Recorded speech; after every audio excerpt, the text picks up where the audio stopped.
భరద్వాజ గారు, విశ్వంబర గురించి చాలా టాక్ వినపడుతుంది. విశ్వంబర తెలుగు రాష్ట్రాల్లో రైట్స్, థియేట్రికల్ రైట్స్ 120 కోట్లు చెప్తున్నారని. అవును. యూవీ క్రియేషన్స్ ప్రొడ్యూసర్స్ దానికి విపరీతమైన హైప్ ఉందని చెప్పేసి నడుస్తుంది. ఈ Indra re release collections link పెడతారు దానికి, బిజినెస్కి. ఏంటి అసలు ఏం నడుస్తుంది, ఏం జరుగుతుంది? విశ్వంబర చిరంజీవి మీద ఫ్యాంటసీ సబ్జెక్టు విపరీతంగా వర్కౌట్ అవుతుంది అనేది ఒక బిలీఫ్ ఉంది మొదటి నుంచి. అంటే ఆయన ఆడియన్స్లో ఎప్పుడూ కూడా చైల్డ్ ఇది ఉంది, ఇన్ఫ్లుయెన్స్ ఉంది, పిల్లల ఇన్ఫ్లుయెన్స్ ఉంది అనేది మొదటి నుంచి ఉండేది అది. ఓకే. దాంతో ఫ్యాంటసీ జానర్లో చిరంజీవితో సినిమా తీస్తే పెద్ద హిట్ అవుతుంది అనేది జగదేక వీరుడు అతిలోక సుందరి ప్రూవ్ చేసింది. ఆ తర్వాత ఆయన 2-3 ప్రయత్నాలు చాలాసార్లు అనుకున్నాడు ఆయన అలాంటి సినిమా చేయాలని. అంజీ చేసేది వర్కౌట్ అయినాడు. అంజీకి టెక్నికల్ ప్రాబ్లమ్స్ వచ్చినాయి, హార్డ్ డిస్క్లు పోయి గందరగోళం అయ్యి వాళ్ళు మొదట అనుకున్న డిజైన్ మార్చుకుని ఆ గందరగోళాలు జరగటం వలన ఆ సినిమా ఫెయిల్ అయింది తప్ప ఒరిజినల్గా వాళ్ళు ఇన్ టైం గనక రిలీజ్ చేస్తుంటే సినిమా ఆయన కోరిక తీర్చేది. ఓకే. ఆయనకి ఎంత కోరిక అంటే ఎంవి రఘుతో కూర్చుని ఆయన గలివర్ ట్రావెల్స్ మీద ఏదైనా డిజైన్ చేయొచ్చా అని అడిగాడు ఒకసారి చిరంజీవి గారు. కాబట్టి ఆ లెవెల్లో ఆయనకు ఫ్యాంటసీ సినిమా చేయాలనే కోరిక ఉంది. ఇప్పటికీ ఆయన మహానటి టైంలో నాగశ్విన్తో కూర్చుని పాతాళ భైరవి సినిమా రీమేక్ నా మీద అని అడిగాడు ఆయన. సో ఆ జానర్లో చేయాలి అనేటువంటి కోరిక ఉంది ఆయనకి. ఆ కోరిక తీర్చుకోవడం కోసమే వశిష్ఠకి అవకాశం ఇచ్చాడు. అంత మాత్రమే కాదు, ప్రతి విషయంలోనే ఆయన దగ్గరుండి చూసుకుంటున్నారు ప్రతిదీ. మ్యూజిక్ సిట్టింగ్స్ వాళ్ళ ఇంట్లోనే జరిపాడు ఆయన కీరవాణి గారితో. ప్రారంభం సాంప్రదాయంగా పెడదాం, మనం మ్యూజిక్ సిట్టింగ్స్తో మొదలు పెడదాం అని చెప్పి కూడా చెప్పాడు ఆ రోజు. సో ఆ సినిమా మీద అందరూ మనసు పెట్టి పనిచేస్తున్నారు. దానికి డెఫినెట్గా ఒక మంచి గుర్తింపు వస్తుంది అనే కాన్ఫిడెన్స్ అయితే జనంలో ఉంది.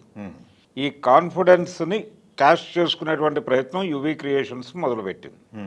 మొదలుపెట్టి 120 కోట్లు తెలుగు రాష్ట్రాల హక్కులు అనేది మాట బయటకు వచ్చింది.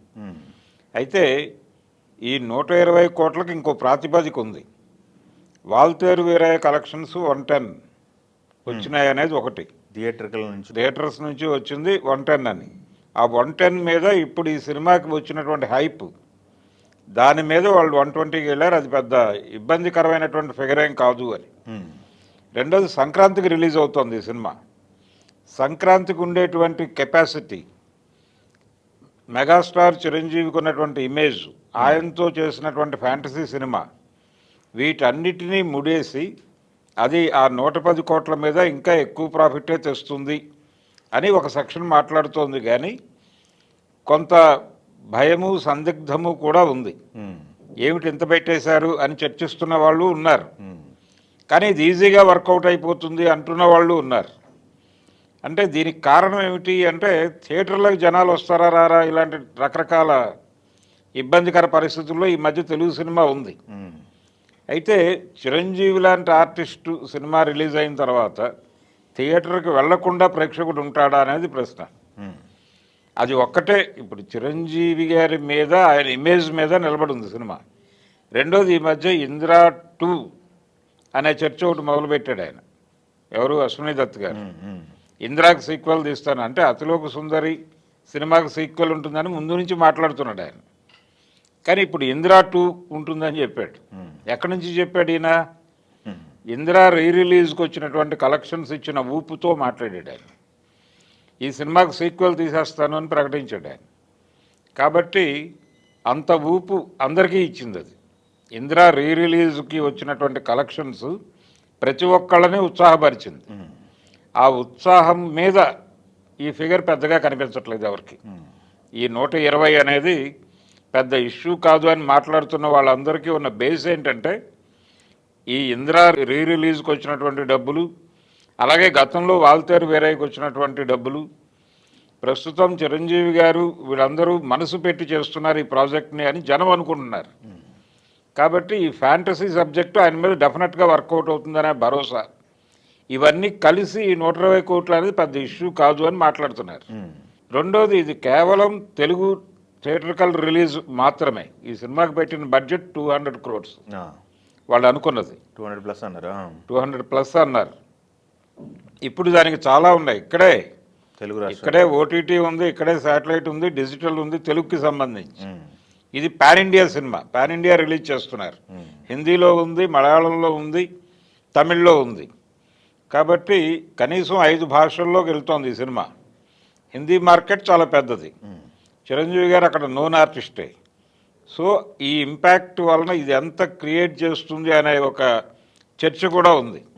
మన కేరళ వెళ్ళి సీఎం రిలీఫ్ ఫండ్ కూడా 1 కోటి రూపాయలు ఇచ్చి వచ్చినట్టున్నారు. అవును, ఇచ్చి వచ్చాడు. కొంత కాంట్రాక్ట్ ఉంది ఆయనకి, తమిళ్లో ఉంది. సో ఆయనకి ఒక పాన్ ఇండియా సినిమా చేయాలి అనే కోరిక ఉంది. ఆ కోరిక కూడా ఈ సినిమాతో ఆ కోరిక కూడా తీరిపోతుంది. ఇలా ఆయనకు 2-3 కోరికలు తీర్చేస్తుంది. ఆయన సైరాతో ఓపెన్ చేద్దాం ఆ మార్కెట్ అనుకున్నాడు, కానీ ఆ క్యారెక్టర్ పరిచయం లేకపోవడం వలన అక్కడ కనెక్ట్ కాల. ఇది కనెక్ట్ అవుతుంది. ఇది ఫ్యాంటసీ సబ్జెక్ట్ కాబట్టి డెఫినెట్గా కనెక్ట్ అవుతుంది అనే కాన్ఫిడెన్స్ ఉంది అందరిలోనూ. ఆ కాన్ఫిడెన్స్ వర్కౌట్ అయితే సినిమాకి భారీగానే వసూళ్ళు ఉంటాయి. ఆయన ఒక బెంచ్ మార్క్ పెట్టుకుని అక్కడి నుంచి ముందుకెళ్తాడు ఇక నెక్స్ట్ పిక్చర్ నుంచి. సో ఇదంతా చూసి అశ్విని దత్ గారు ఆ మాట అని ఉండొచ్చు. సీక్వెల్స్ ఏది మళ్ళీ ఒకసారి అంటే ఇందిరా 2 అనడంతో పాటు ఆయన మరొకసారి జగదేక వీరుడు అతిలోక సుందరి సీక్వెల్ ప్రస్తావన కూడా చేశాడు.